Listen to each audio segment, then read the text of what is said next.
Hello, ladies and gents. Welcome back to the channel. I am your host, Mr.Notion, and today we are checking out a very sore subject of mine. This is the Lord of the Rings, the Rings of Power Season 2 official trailer. Now, for those of you that watched my reaction videos and my reviews of the Rings of Power Season 1, absolutely hated it. There was one episode in there that I really enjoyed. It looked like it was going a really good way, and it was taking a steer at about episode 4, episode 5, something like that. I can't remember exactly what episode it was, but it looked like it was going places. But what was really odd is that each episode had a separate director, pretty much. There was a separate casting team, there was a separate production team, and it just felt a bit odd. And it left a very sour taste in my mouth because, as you know, I'm an absolutely massive fan of Lord of the Rings, massive Tolkien fan. Everything to do with Tolkien's work I absolutely love, and it's a world that I can absolutely get behind. And when I heard about Rings of Power coming to TV, I thought, my God, the stuff they could do, the Second Age, the Fall of Numenor, the Ungoliath, the massive spider. I know it's kind of crossing over in timelines, but, you know, we can get Glorfindel in there. There's just loads of stuff. Galadriel's origin story. It all sounded amazing. And what's really irritating is the material was there on paper, but in my opinion, they absolutely fluffed it. Fluffed it to the max. Silly storytelling, silly writing, time frame jumping all over the place. We didn't actually get to see the fall of Numenor. We just got there was a big wave. We saw a little bit of a tsunami, and that was it. It might show bits of that extended into this season, but who knows? I mean, the obvious stuff was there. We knew who Gandalf was. It was a mess. It was an absolute mess. It left a very sour taste in my mouth, and I hated it. So, my good friend sent this over to me last night. I had a very quick glimpse at it because I was like half asleep in bed. I just finished Dark Souls, so I was kind of like in and out of consciousness, thinking of Gwyn of the First Flame. That was a hell of a boss fight. And I just sort of half glimpsed at this, but I'm going to take the time now to get a solid reaction in. I'm going to pay attention with you guys, and I'm going to give my honest thoughts on it. Hopefully, this goes in a better direction. But if we've got the same team of people behind it and the same amount of issues, it's going to be a massive flop again, unfortunately. Hopefully we get some glimpses of hope in the trailer. As we know, the trailer is not the be-all and end-all. Some trailers in the past, both for movies, TV shows, and games, looked to be amazing, but the product itself absolutely flopped. Resident Evil Return to Raccoon City, or Welcome to Raccoon City, was one of my examples. The trailer looked okay, looked promising, but the actual item itself was fluff, absolute fluff. So, I'm not going to hang too much hope on the trailer, but let's just hope there's something in there. I keep saying hope. Have you noticed that? There's lots of hope in this. There's a lot of hope. So without further ado, please, let's check the trailer out. An evil, ancient and powerful, has returned.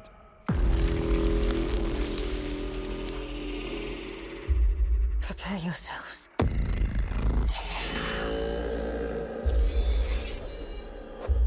What's with the Power Rangers stance? He worms his way inside your mind. The crest of him slithers in.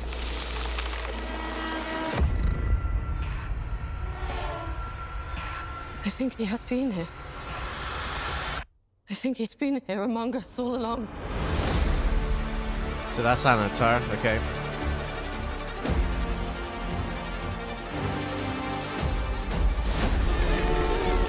Every soul in Middle-earth is in peril.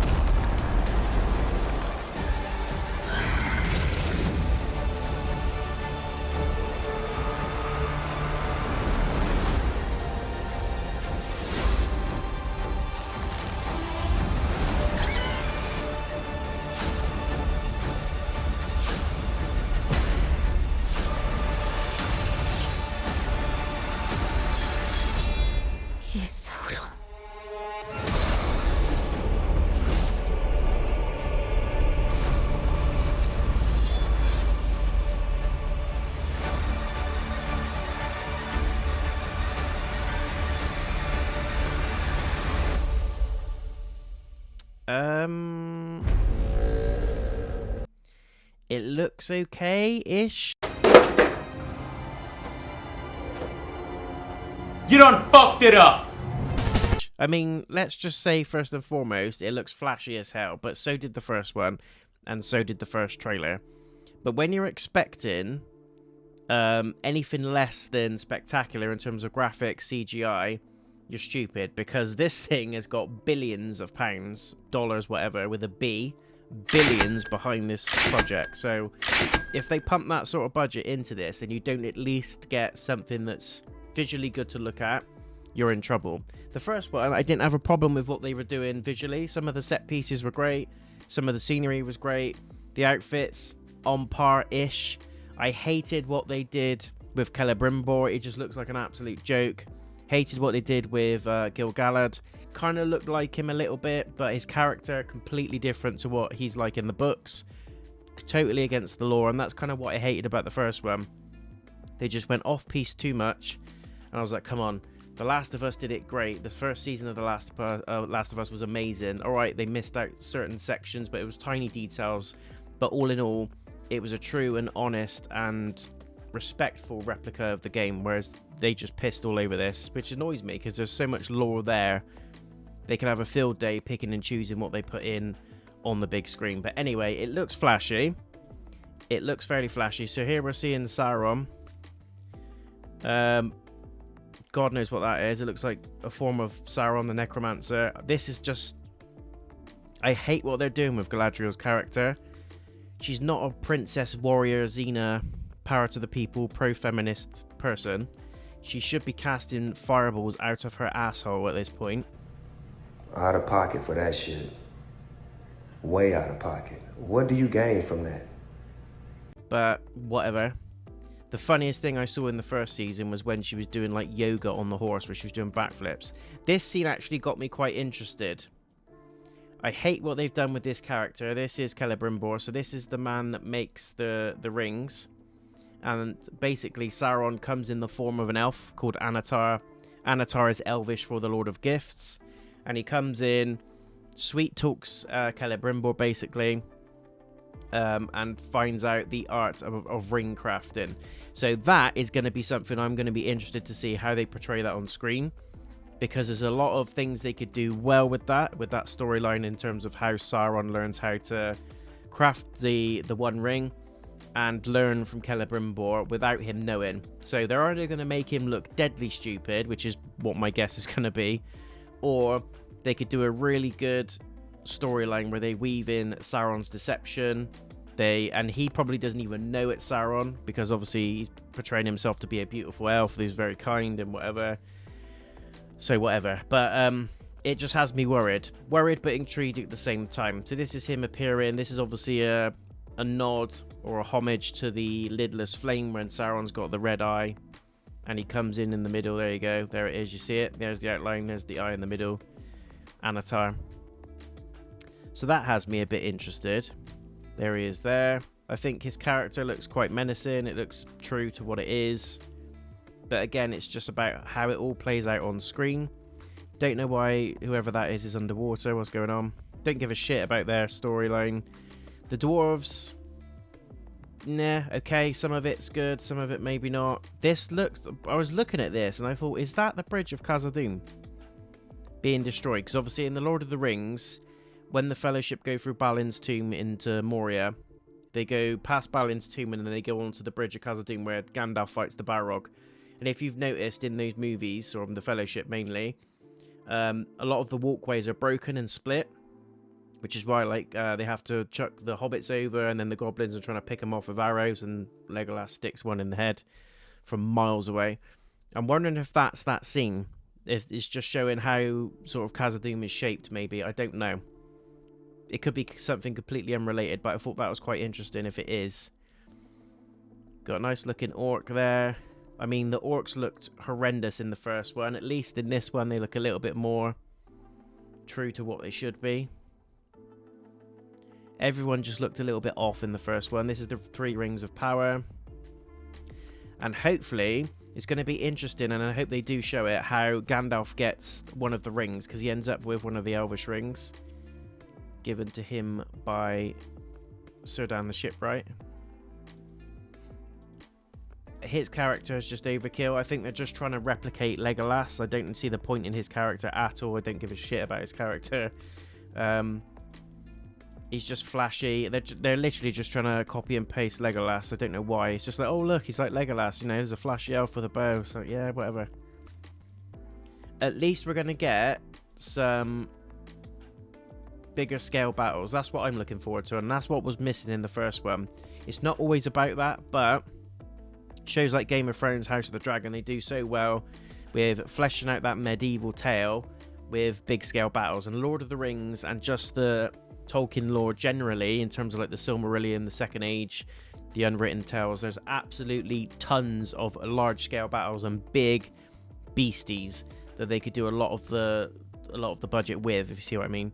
And they're just missing out on not showing it. So hopefully we're going to get to see a little bit more in this one. That was an epic scene there with all the horses, all the elves, Elrond charging into battle, and there's a little bit of homage to the armor that you see in The Hobbit as well, based on what they're wearing. This is where they find out who he is. Who is that elf opposite Anatar? Who is that elf? Name that elf. So that looks like Celebrimbor, all busted up. This looks like an elven captain. I thought it was Gil-galad at first, but don't think it is. And then Anatar turns into Sauron, goes a bit Goku on him, and then reveals Barad-dûr.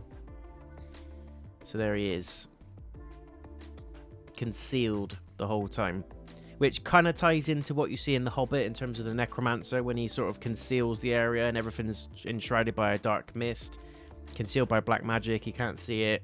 You don't know it's there. It's just got a heavy feel to it. And then obviously Gandalf discovers that it's there. So, I don't know. On the fence still. Very much on the fence about this one. It looks slightly better in areas compared to the first season. But again, this is the trailer. This is supposed to pull you in. It's supposed to show you the best bits of the season. It's supposed to sort of wow you with everything that's going on in terms of battle, CGI, and those are the small elements of the season. What worries me is, what the hell are they fleshing the rest of it out with?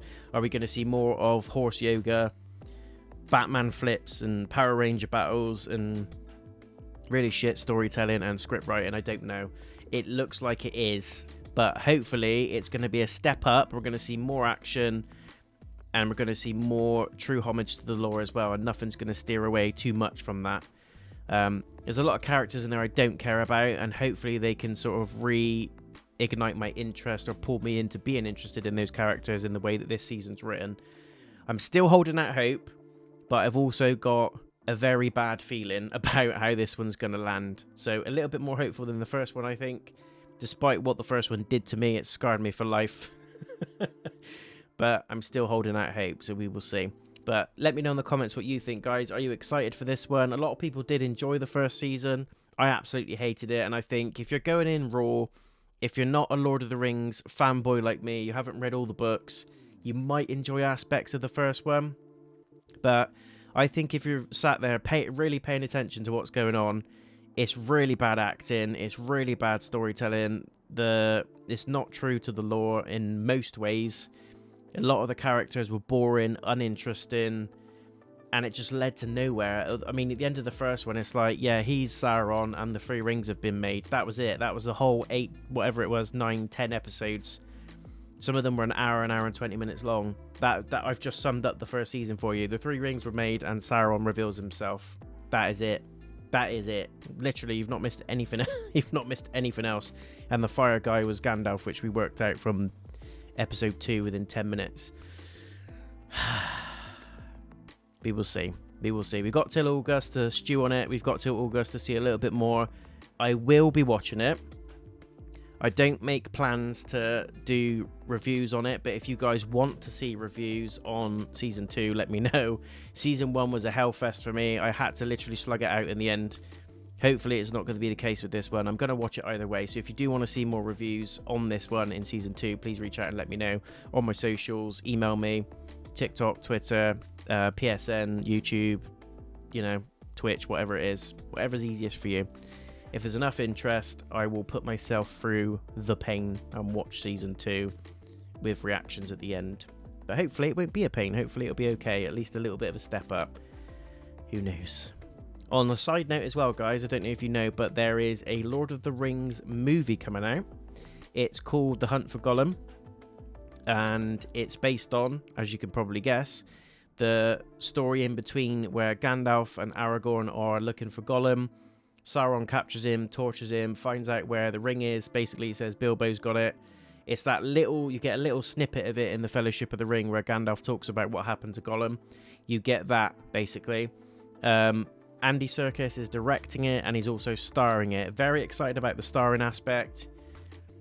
Not too sure about his directing power and how well he does with directing movies, because the ones he's done before haven't been 100% great. So hopefully, with the right sort of steer, he will deliver on this one. So more excited for that than I am for this. And also, a lot of people are saying Peter Jackson's involved. I was absolutely on board when I heard that, but apparently he's just got a very small second production person type role. He's not the director. He's not in too much control of it, unfortunately. But who knows? That might change. They might give him a little bit more oomph. They might want to pull on him a little bit more, and hopefully Andy does do that and get his influence on the movie, because the way he delivered the Lord of the Rings movies were excellent. They're still my favorite trilogy of movies to this day. Perfect in every single way. So hopefully it'll go more towards those, less towards The Hobbit, although The Hobbit's movies are still more enjoyable than this turd that was season 1. Oh, please be good. Please be good. Stop shitting on my franchise. But yeah, thank you so much for watching, guys. Reach out and let me know in the comments if you want me to review season 2. Until the next video, I'll see you again soon. Take care. Peace.